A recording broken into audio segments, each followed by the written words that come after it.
பஞ்சாமிர்தம் இல்லாத பழனி, லட்டு இல்லாத திருப்பதி, அல்வா இல்லாத திருநெல்வேலி. யோசிக்கவே சுவாரஸ்யமா இல்லைல்ல? சரி விடுங்க. பண்டிகைகள், திருவிழாக்கள் அப்படின்னா விருந்து தவிர்க்க முடியாதது. சில திருவிழாக்களுக்கு உணவு பிரதானமானது. உதாரணத்துக்கு சொல்லணும்னா தைப்பொங்கல் அப்படின்னா பொங்கல் இல்லாம கிடையாது. கிறிஸ்துமஸ் அப்படின்னா கேக் இல்லாம கிடையாது. ரம்ஜான் அப்படின்னா பிரியாணி இல்லாம கிடையாது. இதே வரிசையில விநாயகர் சதுர்த்தி அப்படின்னா கொழக்கட்டை இல்லாமலா? எப்படி மேட்ருக்கு வந்துட்டோமா? இன்னைக்கு நாம கொழக்கட்டையை பத்தி தான் உருட்டி பார்க்க போறோம்.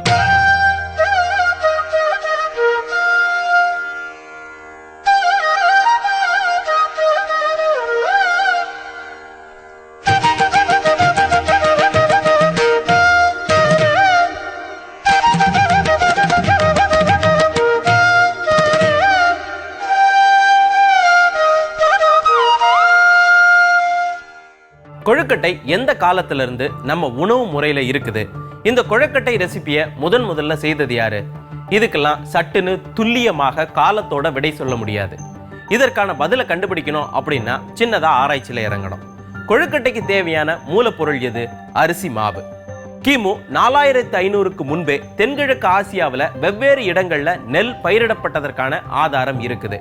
வெண்பழத்து அரிசி ஏய்ப்பச் சுழல் மரம், இது அகநானூற்று வரி. நெல் நடுதல், அறுவடை, இதை ஒட்டித்தான் பல்வேறு பண்டிகைகள் கொண்டாடப்பட்டிருப்பதாக இந்த பாடல் சொல்லுது. ஆக அரிசிங்கிறது பழந்தமிழர் உணவுங்கிறதுல யாருக்கும் எந்த சந்தேகமும் இருக்க முடியாது. சரி, கொழுக்கட்டையை சமைக்கும் முறை எது? அவிழ்த்தல் அல்லது அவித்தல் அப்படின்னு சொல்லக்கூடிய சமையல் முறை. இதுவும் பழந்தமிழ் சமூகத்தின் சமையல் முறைகள்ல ஒண்ணுதான்.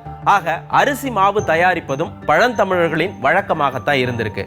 இந்த அரிசி மாவை ஏன் தயாரிச்சாங்க? எப்படி தயாரிச்சாங்க? புழுங்கல் அரிசியை தண்ணீர்ல போட்டு அலசி துணியால வடிகட்டி எடுக்கணும். அதை லேசான ஈரத்தோட உரல்ல போட்டு உலக்கையால இடிக்கணும். அப்புறம் அதை சலிச்சு மாவெடுக்கணும். அந்த மாவை 3 நாள் நிழல்ல உலர வைக்கணும். அப்புறம் அரை மணி நேரம் வெயில்ல உலர வைக்கணும். அதை இளஞ்சூட்டுல வறுத்து வச்சா மாவு 4-5 மாசத்துக்கு கூட கெட்டு போகாது. இதுதான் காலம் காலமாக தமிழர்கள் அரிசி மாவு தயாரிக்கக்கூடிய முறை. இந்த மாவு கொழுக்கட்டைக்கும் உதவும், இடியாப்பத்திற்கும் உதவும். மாவிடித்தல் என்பது சங்ககாலம் முதலே தமிழர்களின் வழக்கம்தான். என்னோட இருக்கிறது சந்திரா துரைசாமி அவர்கள். வணக்கம்மா. இப்போ என்ன செய்ய போறீங்க? நவதானிய கொழுக்கட்டை செய்ய போறேன். இந்த நவதானிய கொழுக்கட்டை செய்யறதுக்கு தேவையான பொருட்கள் என்னெல்லாமா? கருப்பு கொண்ட கடலை, துவரை, பச்சைப்பயிறு, காராமணி, பச்சை பட்டாணி, கொள்ளு, உளுந்து, ரெஜ்மா அண்டு மொச்சை, வெல்லம், தேங்காய், ஜீரகப்பொடி, அம்சூர் பொடி, தனியா பொடி, காரப்பொடி, எண்ணெய், பெருங்காயம், உப்பு, கொத்தமல்லி, இஞ்சி, பச்சை மிளகாய், அரிசி மாவு. இப்போ இந்த நவதானியம் எடுத்து வச்சிருக்கீங்க இல்லையா, 9 பொருட்கள். என்ன அளவுல எடுப்பீங்க? எவ்வளவு? ஒன்றொன்றும் ஒரு 1/4 கப் எடுத்துக்கணும். ஒவ்வொன்றும் ஒவ்வொரு 1/4 கப் எடுத்துக்கணும். எடுத்து மொத்தமா சேர்த்து ஊற போட்டுறணும். ஓகே, ஊற போட்டாச்சு. ஊற போட்டு மறுநாள் காலையில 8 மணிக்கு எடுத்து தண்ணியை வடிச்சிட்டு அதை அப்படியே மிக்சியில போட்டு கொஞ்சம் கொரகொரன்னு அரைச்சுக்கணும். இப்போ நம்ம நவதானியத்தை ஊற வச்சு அரைச்சாச்சு. இதை வேக வைக்க போறோம் இல்லையா?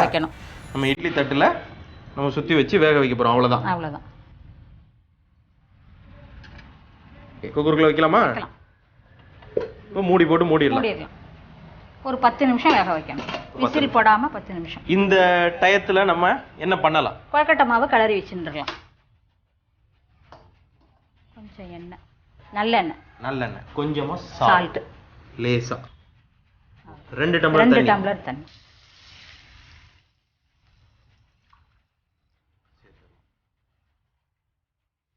இப்ப தண்ணி லேசா சூடு வந்துருச்சு. மாவை கொஞ்சம் கொஞ்சமா போட்டு அந்த தண்ணியில போட்டு கலரி.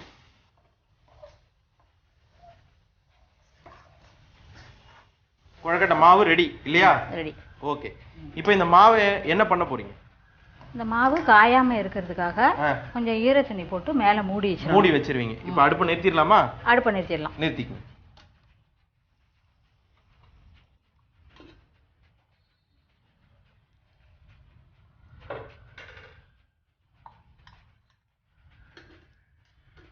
இப்போ நம்ம இத கையால உதுத்து விட போறோம். ஊத்து விட்டுறலாமா? ஊத்து விடு. இப்போ இந்த உதிரியா ஆனதை நம்ம தாளிப்பு பண்ண போறோம் இல்லையா? அடுப்பு பத்த வைங்க. 2 ஸ்பூன் அளவுக்கு எண்ணெய். இஞ்சி, பச்சை மிளகாய், கொத்தமல்லி. கொத்தமல்லி அதை அரைச்ச பச்சையாக அரைச்ச பேஸ்ட்டை போடணும். ஓகே. இது வந்து 2 பச்சை மிளகாய், 1 துண்டு இஞ்சி, கொஞ்சம் கொத்தமல்லி. இது நல்லா வதங்கணும் இல்லையா? அடுத்தது என்ன சேர்க்க போறீங்க? இந்த நவதானிய பருப்பு அதில் போடணும். ஓகே.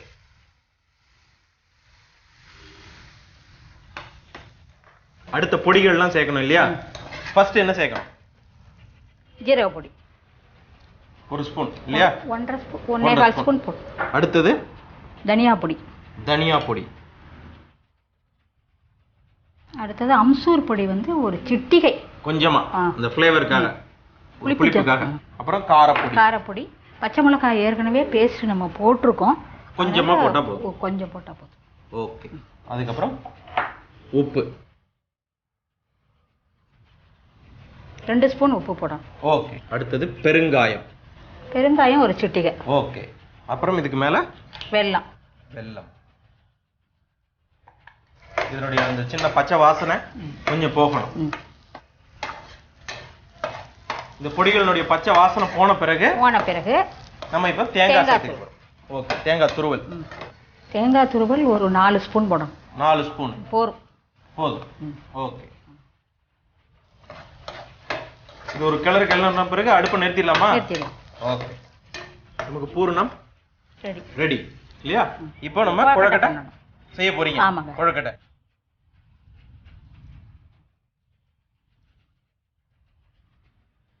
சோப்பு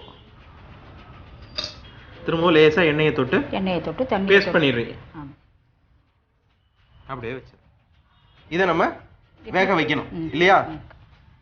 ஒரு குழியில 2 கொழுக்கட்டை வைக்கலாம். ரைட். இதுக்குள்ள இட்லி நவதானிய கொழுக்கட்டையை வச்சாச்சு. ஒரு 10 நிமிஷம் இருந்தா நம்மளுக்கு கொழுக்கட்டை ரெடி ஆயிரும். கொழுக்கட்டை அவிக்கிறது, இட்லி அவிக்கிறது எல்லாமே ஒரே மாதிரியான வேலை தான். இந்த இட்லி கொப்பரை, இட்லி சட்டி, இட்லி தட்டு இது எல்லாமே நமக்கு 12ஆம் நூற்றாண்டுக்கு பிறகுதான் அறிமுகமாச்சு. அதற்கு முன்னாடி நம்ம பழந்தமிழர்கள் எப்படி கொழுக்கட்டையை அவிச்சாங்க தெரிஞ்சுக்கலாமா? சட்டிப்பானையில நீரை கொதிக்க வச்சு அதன் மேல மண் வட்டில் மீது துணியில் மாவை ஊற்றி நீராவியில் வேக வைக்கக்கூடிய வழக்கம் இருந்திருக்கு. பூவரசம் இலை, வாழை இலை போன்றவற்றில் மாவை சுருட்டி கொதிக்கும் நீரிலேயே வேக வைத்திருக்கிறார்கள். பனை ஓலையில், மூங்கில் குழாயிலும் மாவை திணித்து வேக வைத்திருக்கிறார்கள்.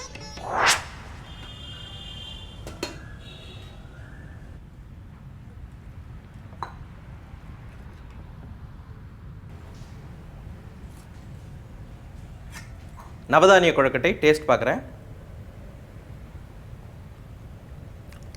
அந்த பூரணம் தான் இதில் சுவை. நல்ல காரம், ஒரு சின்ன தித்திப்பு, சின்ன புளிப்பு, அதோட கொத்தமல்லி ஃப்ளேவர் எல்லாம் சேர்ந்து நவதானிய கொழுக்கட்டை நச்சுன்னு இருக்கு. முட்டாக்கூவியர் மோதக புகையும். இது கிபி 2ஆம் நூற்றாண்டில் இயற்றப்பட்டதாக கருதப்படுற சிலப்பதிகாரத்தில் புறஞ்சேரி இருத்த காதையில் வரும் வரி. கூவியர் விற்கும் மோதகத்தின் வாசனை கலந்த மதுரை காற்று அப்படிங்கிறதான் இதனுடைய பொருள். கவவோடு பிடித்த வகை அமை மோதகம். இது சங்க இலக்கியங்களான 10 பாட்டு நூல்களுள் ஒன்றான மதுரை காஞ்சியில் வரக்கூடிய பாடல் வரி. கவவு என்ற வார்த்தைக்கு கையால் இறுக்கி பிடித்தல், அரவணைத்தல், கவர்தல் போன்ற பல அர்த்தங்கள் இருக்கு. மேற்சொன்ன வரிக்கான பொருள் பருப்பும் தேங்காயும் வெல்லமும் கலந்த உள்ளீடை கொண்டு இறுக்கி பிடித்து செய்த மோதகம் அப்படிங்கிறதா. சங்க இலக்கிய குறிப்புகள் கொழுக்கட்டையை மோதகம் என்றே குறிப்பிடுகின்றன. மோதக் அல்லது மோதகா என்ற வார்த்தை பழங்கால சமஸ்கிருத இலக்கியங்களில் ஒரு வகை இனிப்பு என்ற பொருளில் இடம்பெற்றிருக்கிறது. கிபி 8ஆம் நூற்றாண்டில் இயற்றப்பட்டதாக கருதப்படும் மகாபாரதத்திலும் மோதகம் பற்றி சொல்லப்பட்டிருக்கிறது. கிபி 3 அல்லது 4ஆம் நூற்றாண்டைச் சேர்ந்த சமஸ்கிருத நூலான சுஷ்ருத சம்ஹிதையில் மோதகம் பற்றிய குறிப்புகள் உள்ளது. கிபி 7ஆம் நூற்றாண்டில் வாழ்ந்த ஆதிசங்கரர் இயற்றியது கணேச பஞ்சரத்னம். முதாகரத்த மோதகம், சதாவி முக்தி சாதகம், கலாதரா வதம்சகம், விலாசி லோகரட்சகம். இதில் முதாகரத்த மோதகம் என்பது கையில் மோதகத்தை கொண்டுள்ள விநாயகர் என்பது பொருள். மேற்கு சாளுக்கிய அரசரான 3ஆம் சோமேஸ்வரா அவர் எழுதிய மனசொல்லசா என்ற சமஸ்கிருத நூலில் மோதகத்தை பற்றி குறிப்பிட்டுள்ளார். இப்படி மோதகம் பற்றிய குறிப்புகளை சொல்லிக்கொண்டே போகலாம். என்னோட இருக்கிறது ஜெயந்தி புருஷோத்தமன் அவர்கள். வணக்கம்மா. வணக்கம் சார். இன்னைக்கு என்னம்மா செய்ய போறீங்க? நான் இன்னைக்கு நவரத்ன மோதகம் பண்ண போகிறேன் சார். இப்போ நவரத்ன மோதகம் செய்யறதுக்கு தேவையான பொருட்கள் என்னெல்லாம்? பாதாம், முந்திரி, வறுத்த தேங்காய் பொடி, வறுத்த வெள்ளை எள்ளு, சர்க்கரை பொடித்தது, இனிப்பு சேராத பால்கோவா, பேரிச்சம்பழம், கிஸ்மிஸ், பன்னீர், ஏலக்காய் பொடி, சுக்கு பொடி. வெளியில இருக்கக்கூடிய மாவு இருக்கு இல்லையா, அரிசி மாவுலயே பண்ணுவீங்களா இல்ல வேற எதுலயா பண்ணுவீங்க? இல்லை, நான் அரிசி மாவில் பண்ண போகிறது இல்லை சார். ஓகே. இதுக்கு என்னெல்லாம் தேவை? கார்ன்ஃப்ளவர், பால் பவுடர், மைதா, கொஞ்சம் உப்பு, இல்லை கொஞ்சம் ஒரு ஸ்பூன் நெய்யை விட்டு கொஞ்சம் தண்ணி ஆட் பண்ணி நல்லா கெட்டிமாக பசைஞ்சு வச்சுக்க போகிறேன் மேல் மாவுக்கு. இதை நீங்க எப்படி வேக வைக்க போறீங்களா, என்ன பண்ண போறீங்க? நான் இதை வந்து நெய்யிலையும் எண்ணெயிலையும் கலந்து அதில் தான் பொரிக்க போகிறேன். பொரிச்சு எடுக்க போறீங்க. இது பொரிச்ச கொழுக்கட்டை. பூரணத்துக்கு முதல்ல என்ன வேணும்? கோவா போடணும் முதல்ல. கோவா இதில் வந்து ஒரு 3 ஸ்பூன் போடலாம். ஏன்னா இது வந்து 3 ஸ்பூன் போட்டாதான் மற்றதெல்லாம் சேரும்போது பைண்டிங் ஆகிறதுக்கு ஈஸியாக இருக்கும். ஓகே. இப்போ அடுத்தது என்ன சேர்க்க போறீங்க? பாதாம். பாதாம் இதுவும் அதே 3 ஸ்பூன் தான். எல்லாமே வந்து 3 ஸ்பூன் சேர்த்துக்கலாம் இதில். சரி. நல்ல சின்ன சின்னதா வெட்டி வச்சிருக்கீங்க இல்லையா பாதாம்? ஆமாம். அதே மாதிரி தான் முந்திரியும் அதே மாதிரி தான். வெந்நீர்ல இதுவும் 3 ஸ்பூன் தான் போடணும் சார். அடுத்தது இது வறுத்த தேங்காய். இதுவும் 3 ஸ்பூன் தான் போடணும் சார். இது வந்து வறுத்த வெள்ளை எள்ளு, இதுவும் ஒரு 3 ஸ்பூன். அடுத்தது பேரிச்சம்பழம். பேரிச்சம்பழம் நம்ம கொட்டையை மட்டும் எடுத்துட்டு வெட்டி வச்சிருக்கேன். ஏன்னா குழந்தைகள்லாம் இதை ரொம்ப விரும்பி சாப்பிடுவாங்க. அடுத்தது கிஸ்மிஸ். அதுக்கு அடுத்தது பன்னீர். எல்லாம் போட்டாச்சு. இதுக்கு வந்து வாசனைக்கு கொஞ்சம் ஏலக்காய் பொடி, அப்புறமா சுக்கு பொடி. ஏலக்காய் பொடியும் சுக்கு பொடியும் கொஞ்சம் கொஞ்சம் போட்டுக்கிறேன். கொஞ்சம் போட்டு. இப்போ தித்திப்புக்கு சர்க்கரையை வந்து பொடிச்சு வச்சிருக்கேன். ஓகே.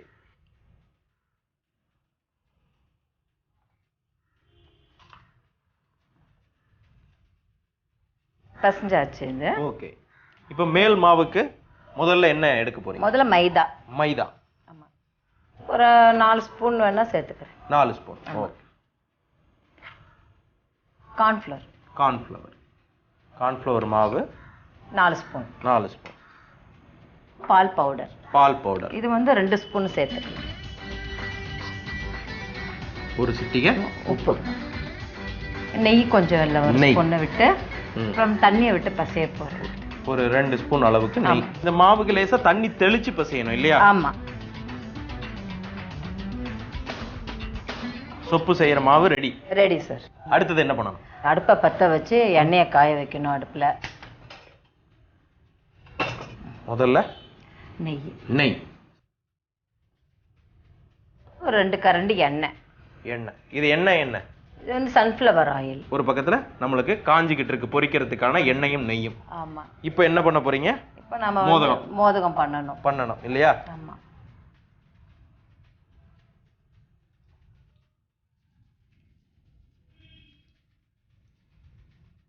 மோதகம் ரெடி. இப்போ பொரிச்சிடலாமா? ஆமா. ஓகே.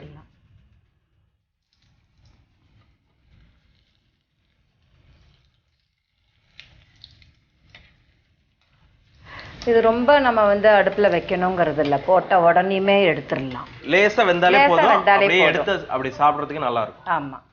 இது ஒரு பொன்னிறம் வந்துட்டாலே போதும். நவரத்ன மோதகம் ரெடி. ஒரு கலவையான சுவை இல்லையா? ஆமா. மேல வந்து அந்த மைதா மாவு இது எல்லாமே நல்லா பொரிஞ்சிருக்கு. உள்ளுக்குள்ள வச்சிருக்கக்கூடிய அந்த முந்திரி பாதாம் அதனுடைய சுவை அதோட தித்திப்பு எல்லாமே சேர்ந்துருக்கு. மொத்தத்துல இந்த நவரத்ன மோதகம் நவரசம்.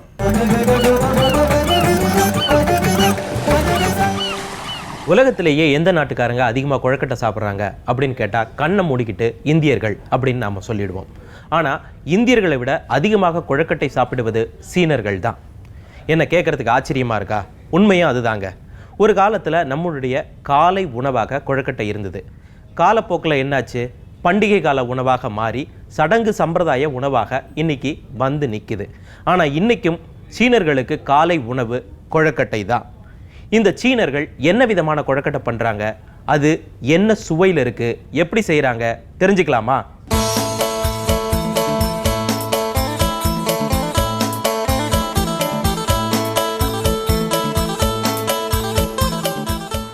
நான் இப்போ இருக்கிறது சைனா டவுனில் இருக்கேன்.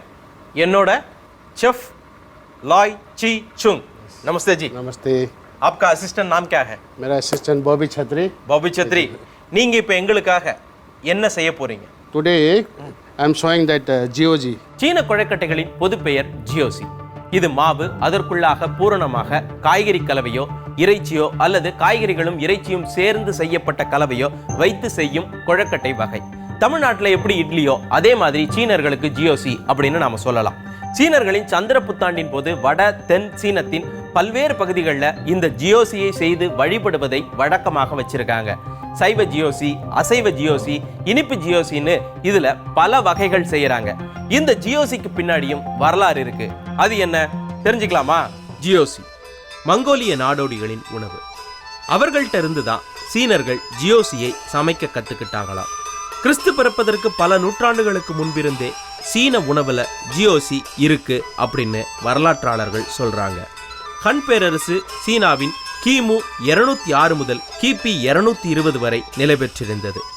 ஹன் பேரரசில் கிபி 150 பிறந்தவர் ஜாங் ஜி. இவர் ஒரு மருத்துவர்.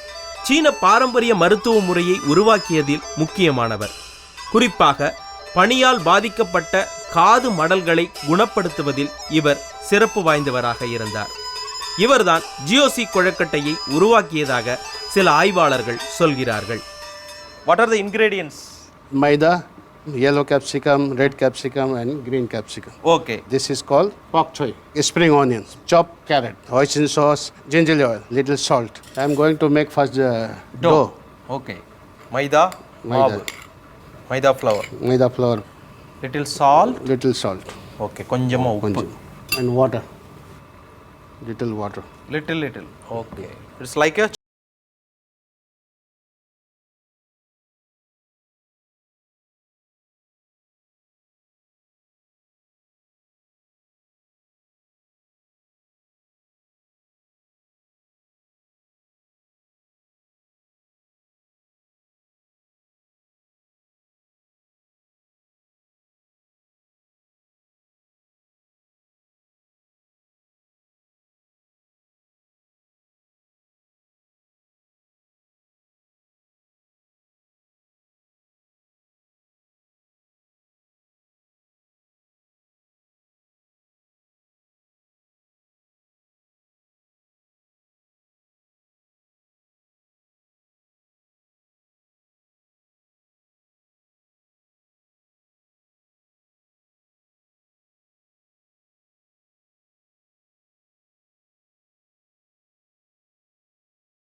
ஓகே. அப்பதான் That the GOC will be ready.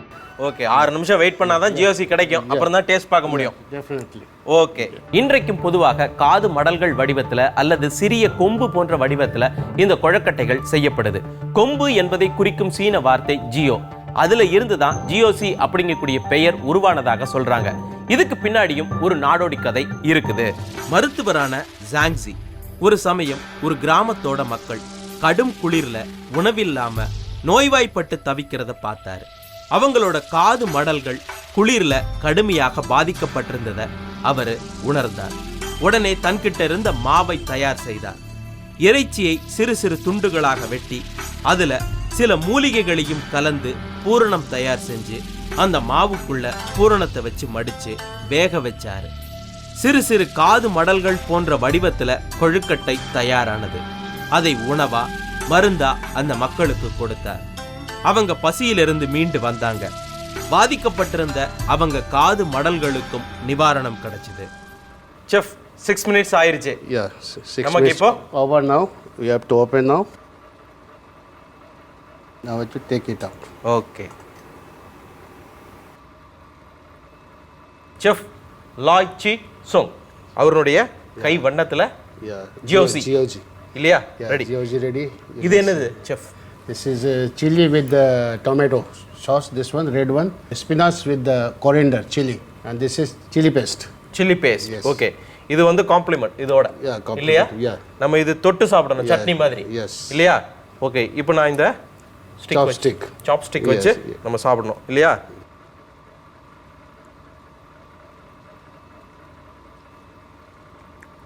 Super chef.